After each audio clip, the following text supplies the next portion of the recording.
আমার আগের দুটো ব্লগ তোমরা এতই প্রশংসা করেছো যে আমি আর লোভ সামলাতে না পেরে থার্ড ব্লগটা করেই ফেললাম। চটকপুরের প্রথম সকাল, চারদিক মেঘে ঢাকা। এখন বাজে সকাল ৬টা, আর এই দেখো এখানে কাঁথা কম্বল মুড়ি দিয়ে কে ঘুমোচ্ছে।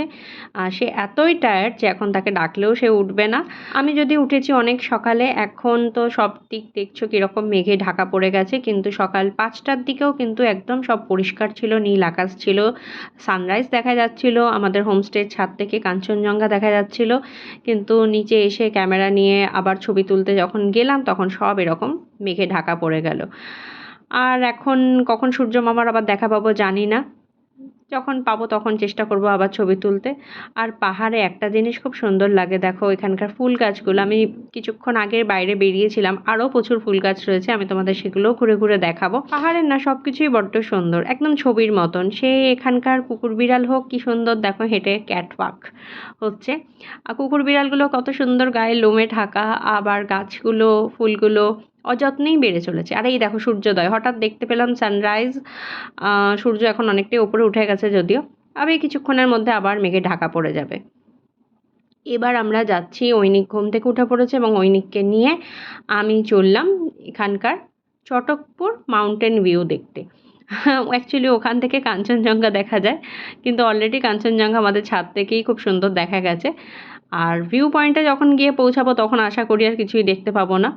যেগুলো দেখতে পাবো এই কুকুর বিড়াল, এগুলোই রাস্তার সৌন্দর্য। রাস্তার ধারে কি সুন্দর এই সাদা ফুলগুলো ফুটে উঠেছে। অথচ আমি বাড়ির টবে যে কত সার, জল, এই ওই দিয়ে গাছগুলোকে বাঁচাবার চেষ্টা করি, বাঁচে না। আর এখানে দেখো অযত্নে পাহাড়ের কোলে ফার্ন গাছ ভরে ভরে হয়েছে। এই ফুল গাছগুলো হচ্ছে, এটার না রাস্তাটা মনে হচ্ছিল একদম কি বলবো স্বর্গে যাওয়ার রাস্তা। খুব সুন্দর রাস্তাটা, যেমন মনে হয় স্বপ্নে আমরা দেখি না, এরকম সুন্দর। এত সুন্দর ফুলগুলো, আমার তো মনে হচ্ছিল বেশ ফুলগুলো দিয়ে মালা গাঁথি। তবে আমি ছিঁড়লে ঐনিক খুব রেগে যাচ্ছিল, তাই দুটোই মাত্র তুলতে ঐনিক অ্যালাউ করেছে। আর ওই যে দূরে যে দেখা যাচ্ছে শেডটা, যদিও মেঘে কিছুটা ঢাকা ঢাকা, তো এইটা হচ্ছে সেই মাউন্টেন ভিউ দেখার পয়েন্ট। এটাই হচ্ছে চটকপুরের খুব অ্যাট্রাকটিভ একটা জায়গা। তবে সত্যি কথা বলতে ওটার থেকেও বেশি অ্যাট্রাকটিভ এই রাস্তাটা। এই রাস্তাটা ধরে যে আমি চলছি লাস্ট ২০ মিনিট ধরে, আমার যে কী ভালো লাগছে, মনে হচ্ছে কোথায় না কোথায় পৌঁছে যাচ্ছি। আর চারপাশের সিনারি তো বলার মানে কি বলবো, আমি পুরো মুগ্ধ। এই যে ভর্তি করে ফার্ন গাছ হয়েছে দেখো। আর এই গাছ যদি টবে বসাও বাড়িতে এনে, কিছুতেই হবে না। আর এই কুকুরগুলো কি সুন্দর, সাথে দেখো এই কত রকম ফুল গাছ, বাপ রে বাপ। এগুলো সব সাকুলেন্ট প্ল্যান্ট। আমি না এগুলো সবগুলোর নামও জানি না, তবে কোনো এক সময় এগুলো আমি বাড়িতে এনেছিলাম, বাঁচানোর চেষ্টা করেছিলাম, ব্যর্থ হয়েছিলাম। বিভিন্ন ধরনের ক্যাকটাস রয়েছে। আর এই যে গোলাপ, স্বাভাবিক ঠান্ডার মধ্যে গোলাপ তো হবেই। আর এখানে অনেক রকম শীতের ফুল গাছ, আমি এগুলো সবার নাম জানি না। তোমরা যারা নাম জানো ডেফিনেটলি কমেন্ট বক্সে লিখো। অবশেষে আমরা মা ছেলে চা খেয়ে রেডি হয়ে নিয়েছি, গরম গরম লুচি আর সাথে এরকম কাবলি চানার ডাল বা ঘুগনি বলা যেতে পারে। এটা খেয়েই আমরা বেরিয়ে পড়বো লামাহাটা ইকো পার্কের উদ্দেশ্যে। এখানে এসে ঐনিক প্রচুর বন্ধুবান্ধব পেয়ে গেছে হোমস্টের। এটা হচ্ছে ঐনিকের ফেভারিট অয়ন দাদা, ক্লাস 11-এ পড়ে। আর ঐনিকের অবশ্য এরকম বয়সের কোনো ব্যাপার নেই, সবাই ঐনিকের বন্ধু, বড় ছোট। আমিও যে একা একা ছিলাম তা নয়, আমারও অনেক বন্ধুবান্ধব হয়ে গেছিলো এখানে। অনেকের সাথে নতুন নতুন মুখ পরিচয় হয়ে খুবই ভালো লাগছিল। আর অবশেষে আমি চলে এসেছি লামাহাটা ইকো পার্ক। ভীষণ সুন্দর জায়গা, একদম পাইন গাছের একটা সাজানো গোজানো বন বলা যেতে পারে। দুর্দান্ত এই জায়গাটা, মাথার উপর নীল আকাশ। তবে এই পাইন বনে একটা শান্তি, অন্তত লিওপার্ড বা কোনো বুনো শুয়োর এইসবের আক্রমণের ভয় নেই। সিকিউরিটি রয়েছে চারদিকে। মানে প্রাকৃতিক সৌন্দর্য পাহাড়ে না গেলে না ঠিক উপলব্ধি করা যায় না। যদিও আমার সমুদ্র একটা সময় খুব ভালো লাগতো, পাহাড় ভালো লাগতো না, কারণ পাহাড়ে আসলেই আমার বমি হতো, এত বমি হতো বাপরে, লাস্টে হিঁচকি উঠে যেত।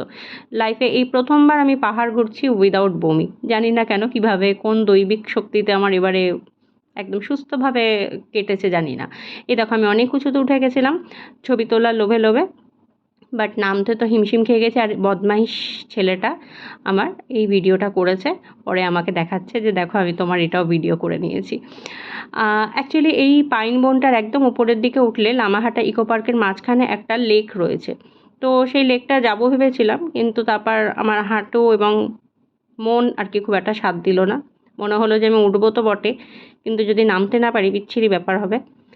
তাই অবশেষে আমি আপাতত ছবি তুলেই সন্তুষ্ট হয়ে নেমে এলাম। নিজে উঠতে পারছিলাম না, এদিকে লোককে নাকি আমি সাহায্য করছি। এদের সবার সাথে আমার এখানে এসেই আলাপ, এবং খুব অল্প সময়ের মধ্যে আমরা সবাই খুব ক্লোজ হয়ে গেছিলাম। খুব মজা করেছি সবাই মিলে। আর আমি তো ছবি তুলতে ভীষণ ভালোবাসি। ঐনিক ছবি তুলে দিয়েছে এবং যাকে পেরেছি তাকেই বলেছি, "একটা ছবি তুলে দে ভাই, একটা ছবি তুলে দে।" আর এই দেখো কি সুন্দর মেঘ ভেসে বেড়াচ্ছে। মানে দুর্দান্ত! মানে একদম মনে হচ্ছিল যে এখানেই থেকে যাই। আমাদের বাঙালিদের একটা ইচ্ছে হয় না যে পাহাড়ে বাড়ি কিনবো? সত্যি। যদিও জানি সম্ভব নয়, তবুও একটা ইচ্ছে মনের ভিতর থাকে।